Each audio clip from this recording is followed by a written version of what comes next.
You've actually got somebody from Edinburgh apart from me. How about that? Welcome. Okay, that's us broadcasting to Facebook. That's Facebook broadcasting out live. So we should have people joining us very shortly. So those of you that are with us, be it here in the room and click meeting. Oh, I don't know who said something to James. I just want to shut the door. So perfect. So if you're here in the room, good morning, good afternoon, good evening, wherever you are in the world. Happy New Year. Happy New Year to you, Chief. And the same to you, Robert. And James. 10th time. So thank you very much for joining us. As ever, we will be fielding your questions. So if you do have any questions, then feel free to pop them in. Do please remember that if you're on Facebook, Facebook is a public forum. So if you have anything embarrassing that you maybe don't want your best friend to see on your Facebook feed, then do come into the Click Meeting webinar, where any questions you ask will be more private and not publicized over the interweb. Other than that, if you are in the room and Click Meeting and English is not your first language, then do let us know and we can jot down any answers. We can read in English and you'll be able to read in the language of your choice. And if that is the case, if you let us know, what I can do is type the highlights of James's answers, and you'll be able to see those in your own language. So on that note, are we happy to begin then with some of the questions? Yeah, just beforehand, hello everybody again. And just to say that I've been speaking, many of you know, with James on Tuesday, and I had asked him if he would very kindly anything new on COVID. And I know there's, because we've got a second vaccine license, to be questions on that. So I asked James if he would feel free to comment, apart from us answering the questions as well. And there was something else I was going to say. I've got brain fog. I've forgotten what it was. It was all to do with, oh yes, and to say that we are almost finished preparing a new statement for our website that James has been working on with our medical advisory board. So that's almost complete, and that'll be going up on our website very, very shortly. Okay, over to you. I hope you've been studying, James. Mm-hmm.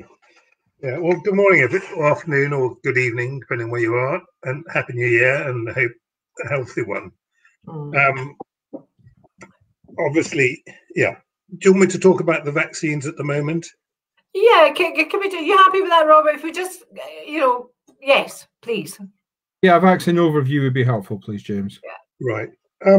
I mean, vaccination in general has a long, long history going back hundreds of years, and it's a way of making the immune system reactive to bacteria, to viruses, to other infectious agents, so that you don't have to be infected to get immunity. So just go back a little bit further. The normal body has two types of immune system.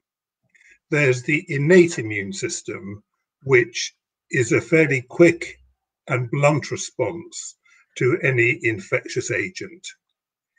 And that will react to any inflammatory condition. It's fairly blunt and not that specific and of limited efficacy. Then you have the specific, what we call adaptive immunity, which is when you get exposed to an infectious agent or indeed other agents, your body mounts a specific immune response to that infection. And normally it does by recognizing usually bits of protein, which we call antigens, and mounting an immune response to that. You have an initial response, and then you have a more broad, a secondary response. The secondary response is usually stronger, and it involves a number of different arms, but primarily antibodies, which are circulating proteins, which alert the blood cells in the body that there's a foreign protein And there's lymphocytes or cellular immunity, where cells attack predominantly infected human cells. So normally, if you have an infection, the body recognizes the virus or the bacterium as foreign and mounts an immune response to it, so that in time you clear the virus or bacterium, and if you're exposed to it again, your body is pre-armed, pre-warned, and you don't get a further attack. So, for example, if you take measles and you get an infection, you mount an immune response to it. So it's rare to get a second attack of measles. Yes, it can happen, because sometimes the viruses in particular, also the bacteria, can change how they look, and if you like, go in disguise. And certain viruses are particularly clever at that. They, for example, like HIV or hepatitis C, is very good at changing its coat, so that the body will recognize one set of proteins, will kill those viruses, but others will form, other variants will form, and then the body has to adapt to that. So what vaccination does, it presents the bacterial or viral proteins in a way that the body says, I'll mount an immune response to it.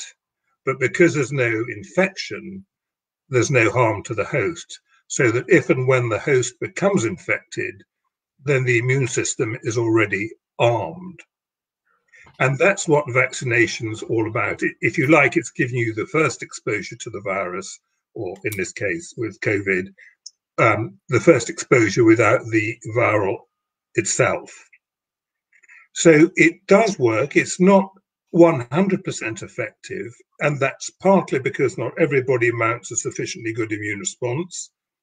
It's also slightly maybe ineffective because the virus will change, will get mutations, and we've seen already mutations occurring with COVID, and therefore it may be that the immune response is less good. And you see that, for example, with the common cold virus or the influenza virus, where different strains become more prevalent at different times.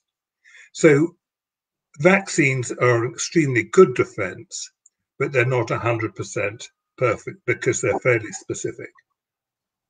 So that's the background to vaccination. Yes, vaccination is not without risk. Most of the risks and side effects are very minor, they're transitory, like, for example, pain, discomfort, occasionally slight temperature. They usually last only 1 or 2 days. Very, very rarely you can get an immune response to them, and they can be more serious. But so they do occur, but they're extremely rare. And as with all medical interventions, you have to weigh up the risks and the benefits. And for nearly all vaccinations, the benefits far, far outweigh any risks. But they're not entirely safe. And some vaccines are viruses that are inactivated. Some are viruses that are of low infection. And that's, for example, was the initial vaccination by Jenner, I think 300 or so years ago, where you gave cowpox to protect you against smallpox. And it's those immunizations where the virus is attenuated that we don't like giving to people who are immunosuppressed, because occasionally they can replicate. The first COVID virus vaccine to be developed was the Pfizer one, and this uses a novel technology. What it does, it gives RNA to the patient. Now, RNA is as you know, the program for making the body is written in DNA, which is a sort of code book, and all the cells, except red cells, have DNA, which allows proteins to be made and the whole body to function. Now, the DNA lies in the cells, and the RNA is the messenger, if you like, that runs between the DNA in the nucleus and the cell's manufacturing systems that make the proteins and other chemicals.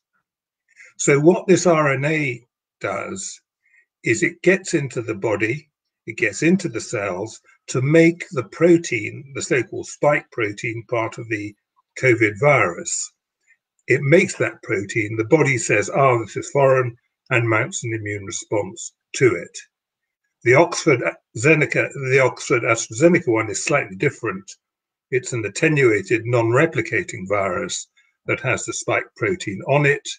The virus itself is ineffective, it doesn't do any harm, but the body recognizes the foreign protein. So they're slightly different viruses, different approaches. They are both pretty effective. Neither is 100% effective, but they give 80 or 90% protection. Now, it's still unclear from what I've read whether the protection is just against you getting the infection or against the likelihood of you being able to pass it on. I'm surprised the data isn't out there, but if it is, I've missed it. People who have had the vaccine are far, far less likely to get COVID infection. And if they do get it, it's likely to be much less severe. It also builds up, if you like, herd immunity. Now, herd immunity means you have enough people who are immune that the virus has got nowhere to multiply and go to infect other people. So if you get enough people immune, then you can eradicate the infection. And we've seen that almost entirely for polio, where there's been a massive worldwide program to give polio vaccination. And apart from a few countries like Afghanistan and Pakistan, where there are political reasons why people aren't being vaccinated, you can eradicate it. We've seen it too with smallpox. So it's a highly effective approach. And one remarkable thing about the COVID program is the time from recognizing the virus to producing a vaccine that's safe for human use has been just about 1 year, and normally it's about 10 to 15 years. So it's been a remarkable achievement. It's using new technologies, and of course there's a slight anxiety with new technologies, but it's been studied a lot in rats and mice and other animals. It's not giving DNA, it's not making permanent alterations to the body's DNA, and it seems to be extremely safe. Certainly when you look at the number of people dying with COVID, the risks from the virus are vanishingly small compared with the risks of the infection. So, as I say, the Oxford AstraZeneca one is slightly different, and there are other ones coming online. As you know, there are problems with storage. The Pfizer vaccine has to be kept at -70, has to be thawed carefully and given within a short period of time, which makes it more difficult logistically to give. The Oxford vaccine can be stored at 4 degrees, the temperature of many fridges. So there are pros and cons, but the real challenge now is to make sure, A, there's enough vaccine to be available, and B, the NHS can organize itself sufficiently promptly to distribute it. I'm really depressed. Well, I won't have a rant, but I find it, no, I'll leave it there. I think things could be improved in the delivery, but it's a huge challenge.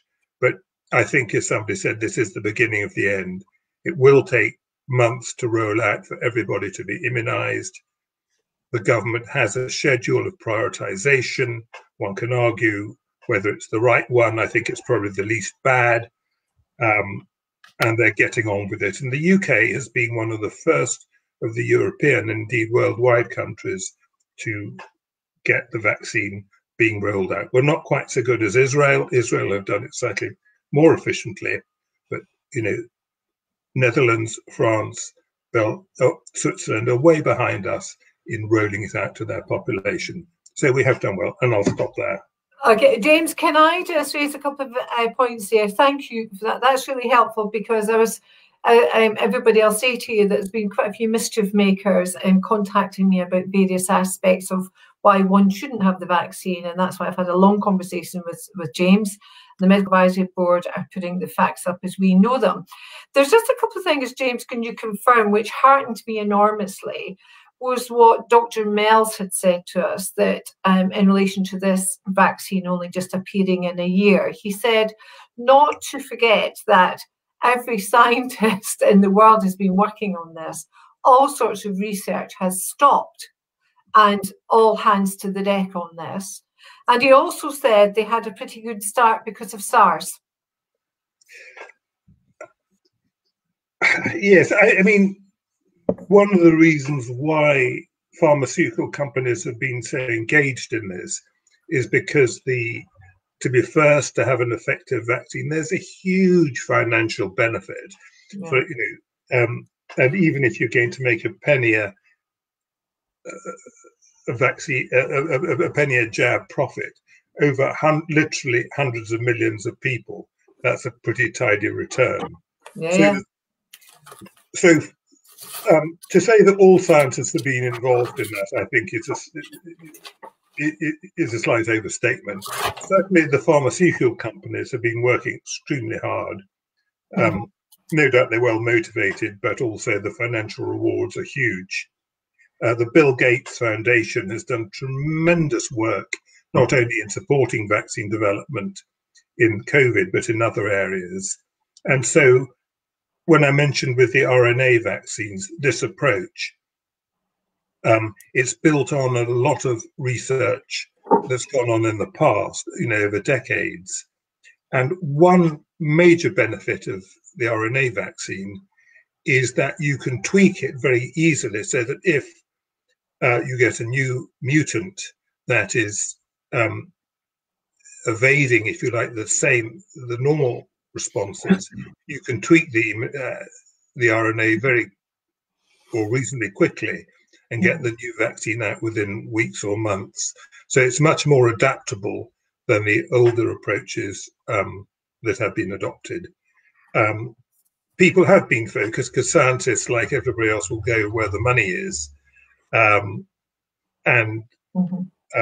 I think to say all other research has stopped is a slight exaggeration. Okay. But we agree that there was a mighty, mighty lot of researchers working on this, much, much more than.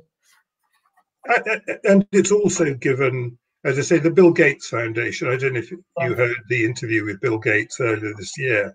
No. He has been working very hard, and the British government, the UK government, has been very much in the forefront of encouraging widespread vaccination, not just for COVID or flu, but measles, polio, malaria, even. A lot of fatal infections can be improved by vaccination. So there's been a huge amount of work that's led on to this, like an iceberg. And we're just seeing the end result, but it's been expedited by the need to get a vaccine and the financial rewards, as well as the humanitarian rewards. Yeah, in my view.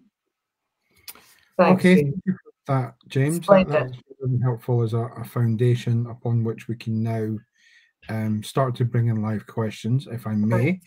So, first question I have for you in terms of vaccines. So, first one, very simply, PBC and AIH, PBC and AIH and cirrhosis, PBC and cirrhosis, post-transplant PBC. Are there any circumstances where one of the vaccines would be better than another? There's no evidence that one vaccine is more effective than the other in people with liver disease or who are on immunosuppression. I'm not aware of any evidence. And my advice is take whichever you get offered first. Okay. That's simple. Okay, that's perfect. That's helpful. Next question in terms of vaccination. Would it be, or are there any thoughts with regard to somebody who's already had COVID who will be offered the vaccination? Should they have that? I mean, do you get COVID again? What do we know? I think it's a very interesting question, and I don't know the answer. I've tried to look at that. I think there are two issues. Can you get COVID again? Yes, you can.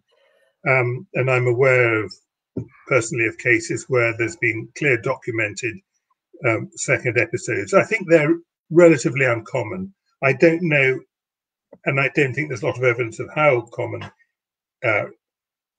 recurrence or de novo infection is. And I personally am not sure whether it's a new infection or reactivation of the existing one. I suspect it's a new infection, but the second infection appears to be, from what I've seen at least, less severe than the first. Okay. Why, whether you need to vaccinate people who've documented having COVID,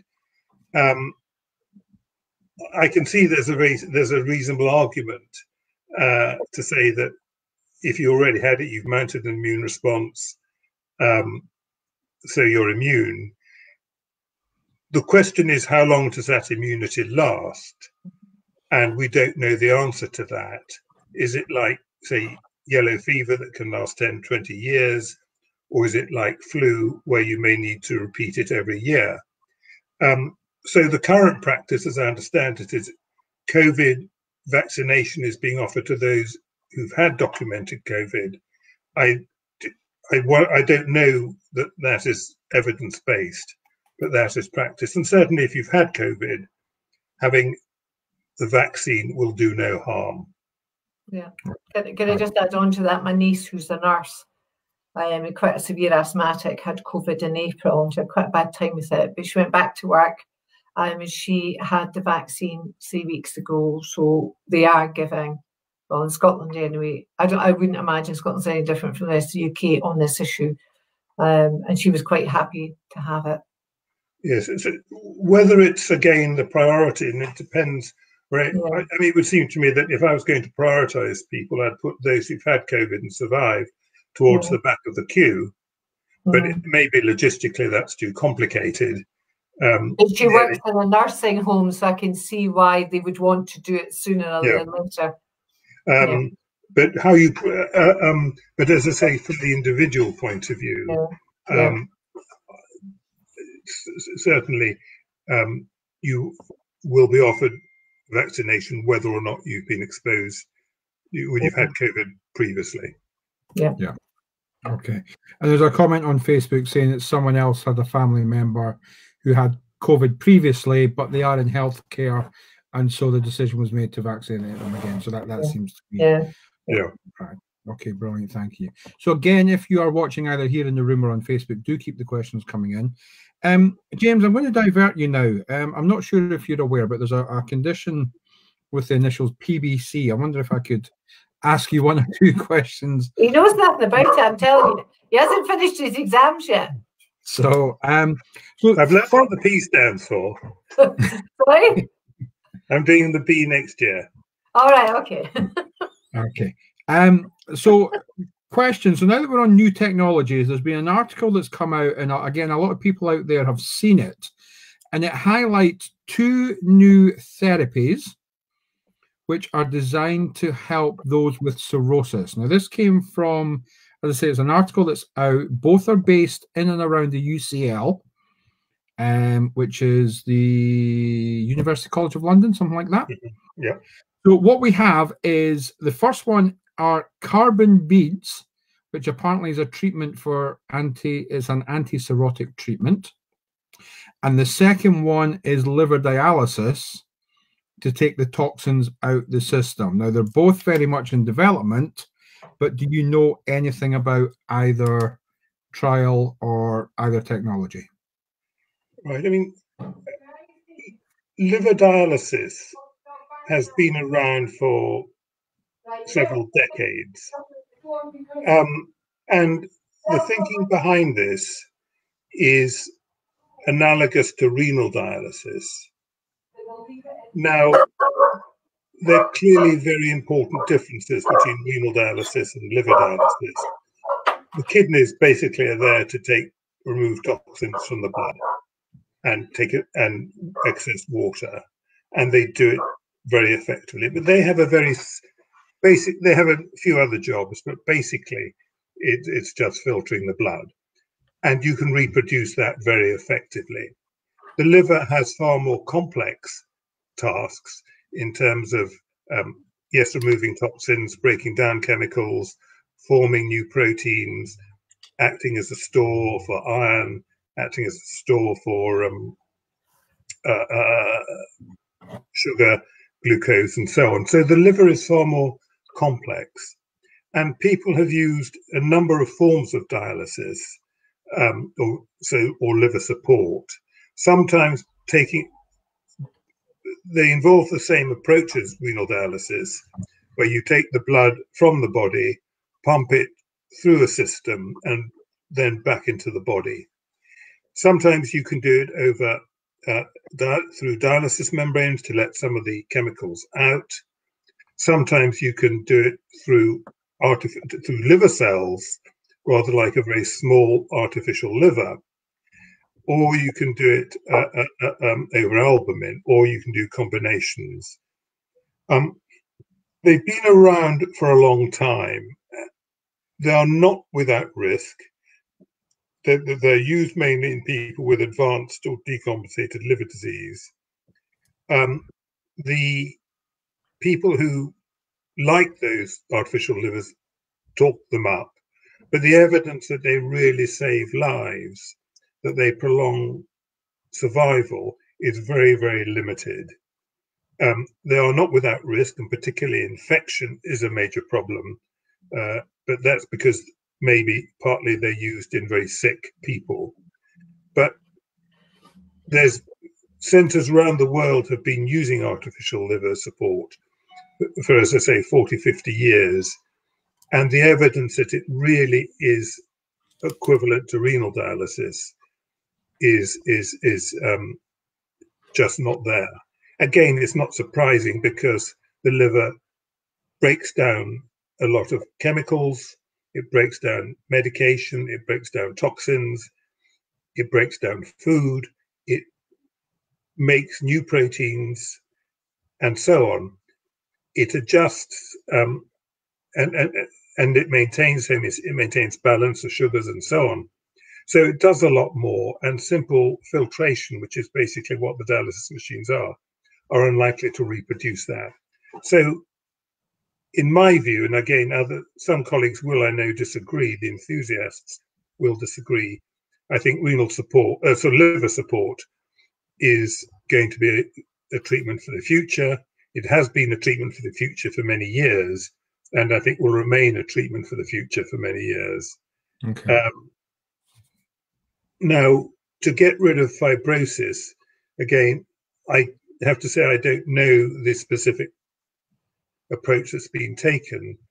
But again, for 40, 50 years, clinicians have worked at finding technologies to reduce fibrosis and reverse cirrhosis.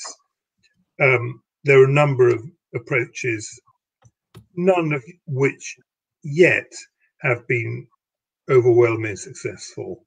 Some drugs have been postulated. They've never really been shown to be effective. Postulated is a big posh word, James. What does that mean? I said postulated is a big posh word. What does that mean? And a number of approaches have been suggested, okay. But none has really taken off, because I think the evidence that you can reverse cirrhosis routinely, safely, is not there yet. It's clearly a major goal, but we know that the liver cirrhosis can improve. We know, for example, that people who, say, have got alcohol-related liver disease with advanced fibrosis, when they stop drinking, the liver can remodel and can greatly improve. So it is possible. I don't think we're there yet, but it's very encouraging that people are still working at understanding the process. And of course, fibrosis is scar tissue, And you can think of many other conditions, other organs like the heart, like the liver, like kidneys that get scarred, tissue gets scarred, skin gets scarred. And so reversal of fibrosis is much wider than cirrhosis. And it's a goal that people are working towards. But I think to get into the time where we can give medication or other interventions to reverse fibrosis, it's still a little way off. But it's encouraging people are doing it. But always be careful when researchers trump their own research as the panacea. It's probably snake oil, but sometimes they're absolutely right. Okay, thank you. So my own personal awareness, just before I come to you, Chief, my own personal awareness is that both of these are kind of a last-ditch attempt to slow down any further progression until we go to liver transplant. So it's just taking out a cirrhotic liver and trying to help as best they can at that kind of end stage. Chief, oh, sorry, James, you want to? I was going to say that removing livers, for people with acute liver failure, there has been a sort of undercurrent of activity whereby you remove the liver until the failing liver, until a liver transplant becomes available. Usually it's, and when you remove an acutely failing liver, you do see transient improvement in the person, but it's usually a matter of hours because a dead liver produces a lot of toxins that affects the body. So, as you say, it is used very much at end stage, but I think still the evidence that it has a major impact is lacking. It's good for the researcher, but not so good for the patient, I think. Okay, perfect. That's helpful. Thank you. Chief, you're going to say something there? I just want to apologise. I don't have a lady's maid, and working from home can be difficult sometimes. I apologise for my sudden exit. Anyway, there we are. Sorted. No, it's all good. It's all good. Okay, thank you very much for that, James. So my next question now, in terms of PBC. So again, there was an article that's kind of out there doing the round. So again, and I'm going to come to that in more detail about sort of Facebook groups and online support groups and the things that you can read sometimes. But in terms of do we know anything about a connection between PBC and those of us that are rhesus negative? I'm not aware of that piece of work. As we've discussed before, when you find an association, it doesn't mean there's a causal association. And if there is an association, what does it mean? We still don't know. I mean, we don't really know what the implication of being antimitochondrial antibody is. We know there's a very strong association between AMA and PBC. Yes, everybody, I'm sure, is aware of that. But what does it mean for the treatment of PBC? What does it mean for the cause of PBC? Basically, we haven't a clue. Okay. And even Gideon Hirschfield and David Jones wouldn't claim to know. And they know it all. Okay. So my next question now, so we're in the PBC related to section. So my first question is PBC related to either lymphoma or myeloma? There have been one or two papers in the past, from my memory, of associations, but whether that is sufficiently robust, I don't know. The trouble is that when you have somebody with PBC, hopefully they're under some form of scrutiny and follow-up. And therefore, you're going to pick things up which may be asymptomatic. So you might pick up conditions which are not causing the patient any symptoms, and indeed they might never cause them symptoms or problems. So you're likely to find slightly higher incidence of these problems. than in the general population. And an example of that is breast cancer. 30 or 40 years ago, when Robert was sort of attacked in the eye, and Collette was young, there was this association between breast cancer and PBC. But when larger series were looked at, when people compared it with the degree of scrutiny, if you like, it was found that there was no such evidence. So an association is an important trigger to ask more questions.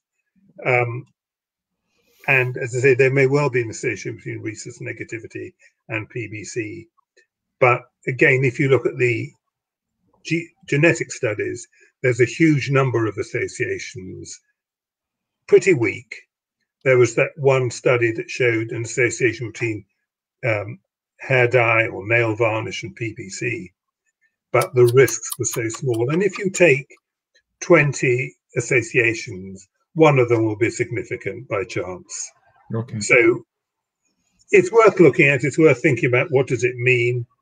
We know that, rhesus proteins are present on cells other than red cells in the same way that sex proteins, the so-called Y protein in men, is present on some cells in men and not in women. So there may be important clues in that. So it's just part of the interesting observation. Is it related to to getting PBC, or is it related to the severity of PBC, or is it related to clearing PBC? Again, many questions. And is it people with rhesus negative are more likely to get it, or people who are rhesus positive are less likely to get PBC? All these questions come from it, and there may be valid answers in there.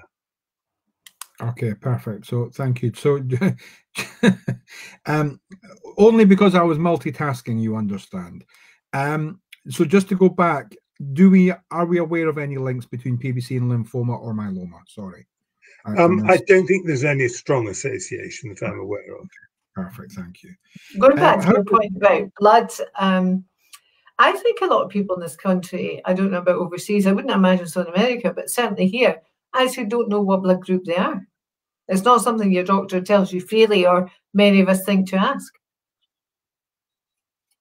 Good point. I don't know what I've had my blood group taken for various things, and I don't know what it is. I think it's I only know because my mum told me when I gave birth to Robert, I should always ask, so I did ask, and I've remembered. I'm just but yeah, but I did ask. I think rhesus is the important one in pregnancy, obviously, which is why I asked when my mother. And that's routinely measured. But and again, just to reassure people, if you go into hospital and need blood, you are always cross-matched, and they will check your blood group. They won't take it as from what you tell them. And if you need blood urgently and there's no time to cross-match, then you get O negative blood, which is safe to give and to receive. Okay, thank you. So next question, in terms of PBC, is there a link between PBC and gastroparesis? What's gastroparesis? What is that? If I can pronounce it properly, we might have a clue of finding out. What is it, James? No, you did pronounce it properly. Gastroparesis is when the stomach doesn't empty properly. It empties slowly. I'm not aware of a close association. I think sometimes PBC can be associated with systemic sclerosis, and that is certainly associated with gastroparesis. So I don't think PBC is, as far as I'm aware. Yeah. I mean, just because you've got PBC doesn't mean you can't get other things. No, absolutely. Thank you. That's really good looks. Thank you. We've had a couple of follow-up questions, which is great to see because it means that people are listening. So the question is, if you're allergic to penicillin, so you have PBC and you're allergic to penicillin, does that have any implication in terms of which vaccine you should go for? No, not that I'm aware of. Okay, thank you. Just to add a rider, that people who are very allergic to vaccines, and there are a few who have really severe responses, again, those are the part of a very small number of groups where you shouldn't have the vaccine, where the risks of the vaccine may be greater than the benefits. But again, if you're an 80-year-old male living in a care home, you may take it's a matter of balancing risks. But people who have severe reactions to vaccination should avoid it. And finally, just to add, if I can, is that neither the Pfizer one nor the AstraZeneca Oxford one contain egg protein. Some of the more conventional ones do. Yeah. And you should. Flu vaccine does, doesn't it? Flu vaccine does. Yeah. Yeah. Okay, perfect. Thank you. So my next question now, again, now we're in, I don't know, lockdown 47 maybe, in various countries around the world. What does shielding mean? Do we know, is there any new advice in terms of people who should be shielding, who don't necessarily need to be shielding? Do we have more knowledge from the first time when people were told to shield? Again, what do we know, James? So it's just a general question. The answer is I'm not sure. I understand that in England, certainly, doctors are writing to patients again about shielding. Yes, they are. If you're at risk, you should get a letter, and I'd follow that advice. As before, people with PBC, again, I think the Scottish government advice is probably the most useful one, is that just because you've got liver disease doesn't mean you're at greater risk. If you've got early PBC, then you're probably at no greater risk. And their guidance, as if you're seen every year only, then you're probably at no greater risk. If you've got advanced cirrhosis, if you're on immunosuppression, that again is a different scenario. But if you've got mild disease, well-compensated disease, then I think your risks are no greater than anybody else of your age, gender, ethnicity, social deprivation, and the other factors that determine risk. Okay. Just for clarification, does having a mother like mine mean social deprivation? Totally. I'm glad you said social rather than psychological. Can I just go back to this business of shielding? Can I just say to people, I get a lot of calls and a lot of messages and a lot of questions about shielding. And the government will give their guidelines, but you know how to shield. You truly do. You know how to look after yourself. And there's one or two things. I mean, I know James has said if you're getting pizza delivered at the door, wash the box, wash the pizza under the tap, and then you can eat it. But you know, if you've got your shopping being delivered or somebody's bringing you shopping, get it all away. Do what you have to do. Wash your hands. If you're shielding, you won't be going to the supermarket. But I think you know how to look after yourself. Staying away from people. They're saying that this COVID is more virulent. Keep your distance, and keep your home aired. And Andy Yeoman's making a point, not everybody can have heating and open windows. Keep your doors open, your internal doors in the house. And if anybody comes to your door, if it's somebody delivering a parcel or whatever, as I say, bring it in. If you want to leave it for a little while, then do that. If it makes you feel better, but once you've handled it, go and wash your hands. If those of you who are going to the supermarket, they're now saying that there's a higher risk of in supermarkets, just be mindful when you pick something up and if you put it back, somebody else might have done the same. Be very mindful of what you're doing with your hands, and if you're putting them to your face with your mask, be mindful, just be aware. And I've also heard different things. Some supermarkets people play the game and keep the distance, and others don't. If you're not comfortable, don't go to that supermarket. Or maybe go in quieter times, usually mornings. There's more evening people than morning people. So just have a wee think to yourself what you think is sensible, how you feel you could protect yourself, as well as taking on board the government guidelines.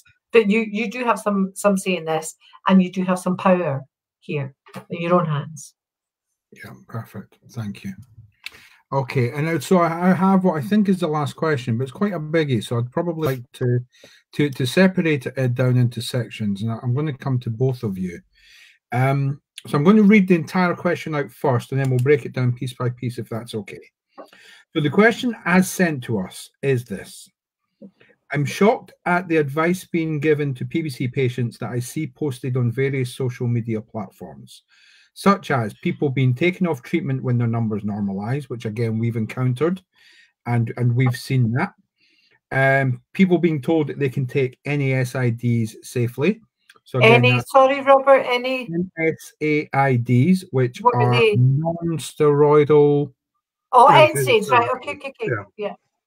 So they are things like ibuprofen, for example. Yeah. Patients having URSO discontinued due to mild side effects without any effort to try different brands, or doing a loading dose schedule, etc., etc. So there are a number of questions that come up from that. So the first question that comes from the person and this is directly to you first, James, no pressure, but what is being done to educate practitioners on PBC so that more people are getting better treatment? And James, I'm coming to you first because I know the Chief's going to have stuff to say about this. I'm absolutely itching to talk, so make it quick, James. I think my answer is going to take 12 minutes. Which will take us to 3:01. No, I'll cut you off. Now, I think to educate people treating people with PBC is a huge task, and that's one of the goals of the foundation. And you have done an awful lot, Robert, and Collette obviously have done an awful lot of that to do that. And we need to continue to work through the professional organizations to do it. But the other really important area to do it with is to do it through the patients, to empower them to know what to ask for, to know what the right questions are, to know about things like not discontinuing URSO, not, and trying alternative preparations, knowing about alternatives.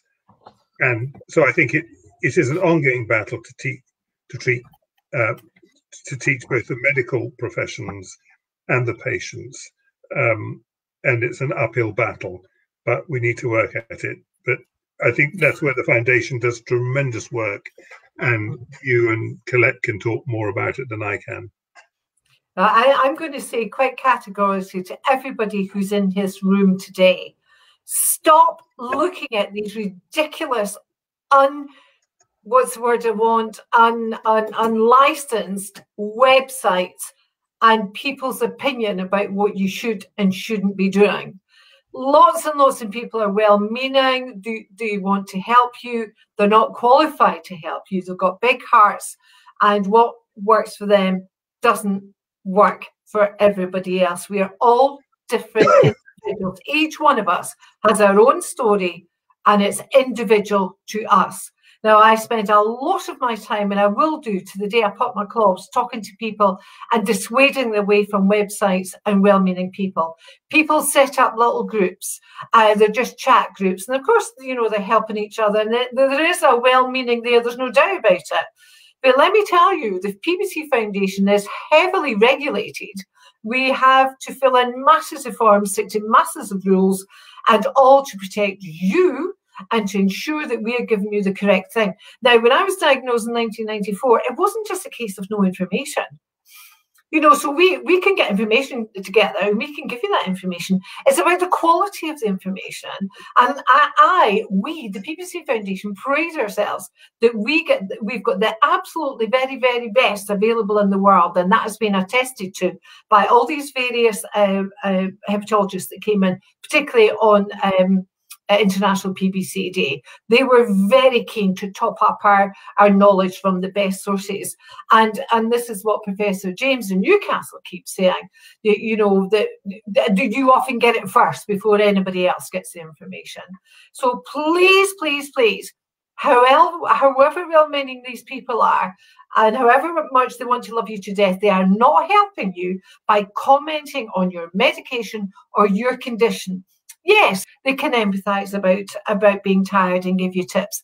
Absolutely, and that's what we want. And yeah, put an emotional arm around you when you're feeling a bit low, and help steering you towards something brighter or more positive that's around you, because we do all have positive things around you. And Robert and I are quite highly trained in how to help people reach that in their day. Because some people can be sympathetic, and before you know, you're being dragged into their problems as well. So I'm advising you all very strongly, with all my heart, just pack it in.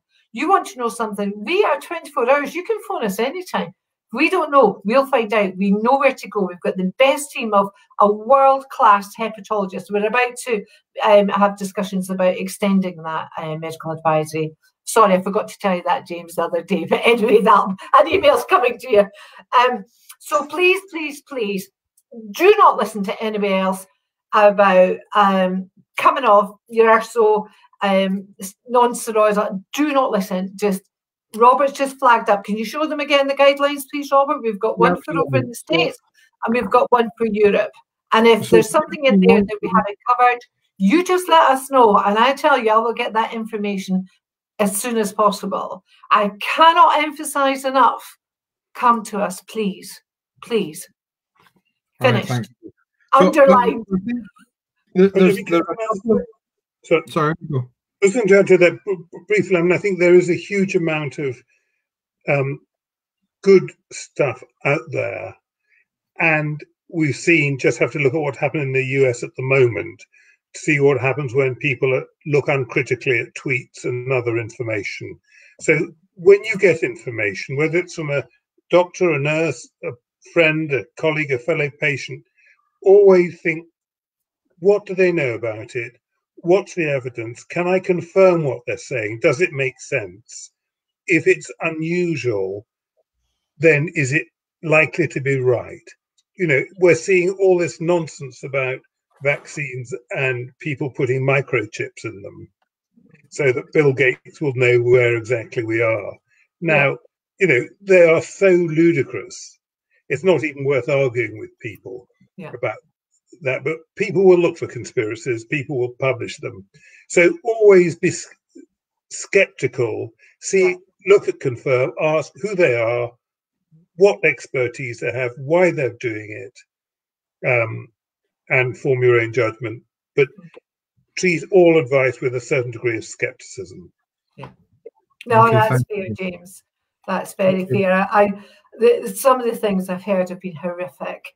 For a lay person to tell, well, a PBC person tell another PBC person, oh, just come off your medication. And other people saying, yeah, you go, girl. So, okay, so again, I guess the general question is, you know, because there are patients that have come into these groups and said, this is what my doctor has said. And we've had that experience as well, where people have phoned the helpline and said, look, my numbers have normalized. My doctor has said that's me cured. More medication and all of those kind of things. So James makes a really important point in terms of there are a number of ways to get through this. There are the academic bodies, if you will. So, for example, EASL, AASLD, BSG, which is the British Society of Gastroenterologists, and those types of bodies, which are kind of top down. So the demigods of hepatology will then educate the mortals, if you will. And, you know, and again, James, Dave, Gideon have all presented at these type of events. And we've been using the app to produce abstracts about the patient experience and using those patient experiences to then advocate for better care and better standards of care. And this is where you come in, by involving yourself with the foundation, by involving yourself with the app, by answering our surveys, you can strengthen our voice. The other part that James said about patient empowerment is to do with these guidelines. Again, these are available on our website. They're available in the app. So please do make use of them. And the last thing I would say to you is that if you haven't already done so, please do join the foundation. It's absolutely free to join us. All our services are free. You have access to specialist information, you have access to videos, you have access to helpline support, you have access to the app and everything that's in there. So please do be mindful of where you go. you know, there are reasons that clinicians around the world want to partner us. There are reasons why clinicians around the world trust us and the information that we provide.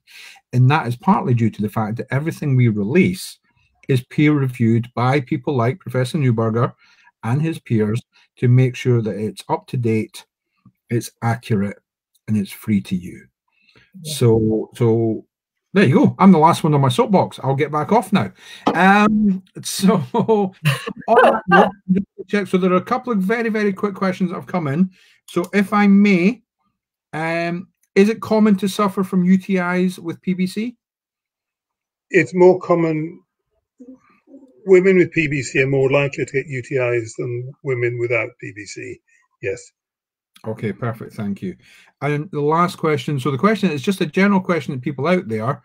Has anyone with PBC experienced symptoms that are similar to COVID, even though they didn't have COVID? So, for example, headaches, body aches, pains in the bones, stomach pains, dry mouth, and fatigue. Does that sound vaguely familiar to anyone with PBC?